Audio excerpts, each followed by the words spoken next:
సమస్యలను తెలుసుకుందాం, ఇంటింటికి సామాజిక స్పృహ కల్పిద్దాం. ఎండి ఆనందబాబు, కేవీపీఎస్ జిల్లా ప్రధాన కార్యదర్శి. దళితపేటల సమస్యలను తెలుసుకుందాం, ఇంటింటికి సామాజిక స్పృహను పంచుదామనే నినాదంతో ప్రతి కేవీపీఎస్ కార్యకర్త దళితపేటలను సందర్శించాలని కేవీపీఎస్ జిల్లా ప్రధాన కార్యదర్శి ఎండి ఆనందబాబు పిలుపునిచ్చారు.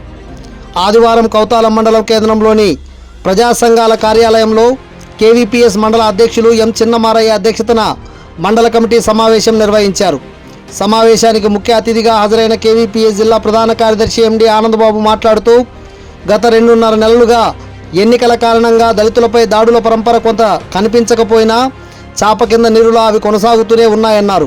పార్లమెంటు స్థానాన్ని ఎస్సీలకు కేటాయించిన అమలాపురం లాంటి ప్రాంతంలోని ఒక ఎస్సీ కుటుంబం ఆధిపత్య వర్గాల వీధిలో నివాసం ఉన్న కారణంగా ఎలాంటి సౌకర్యాలకు నోచుకోక అనేక అవస్థలు పడి చివరికి ఓటు వేయడానికి సైతం సిఆర్పిఎఫ్ భద్రతా మధ్య రావాల్సి వచ్చింది అని అంటే ఎంతటి కఠినమైన కుల దురహంకారం రాజ్యమేలుతుందో దీన్ని బట్టి మనం అర్థం చేసుకోవాలన్నారు.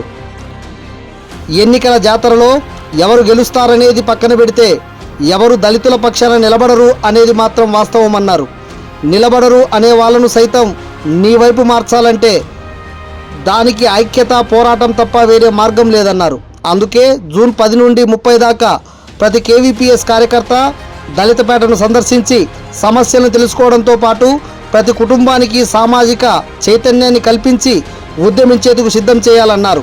సమావేశంలో కేవీపీఎస్ మండల కార్యదర్శి మల్లనహట్టి తాయప్ప, ఉపాధ్యక్షులు ఉరుకుంద వీరేష్, సులేకేరి వీరేష్, బంటకుంట తాయప్ప, జయరాం, సహాయ కార్యదర్శులు ఆదాం, లింగప్ప, ఈరన్న, ఈరప్పతో పాటు మరో 16 మంది కమిటీ సభ్యులు పాల్గొన్నారు.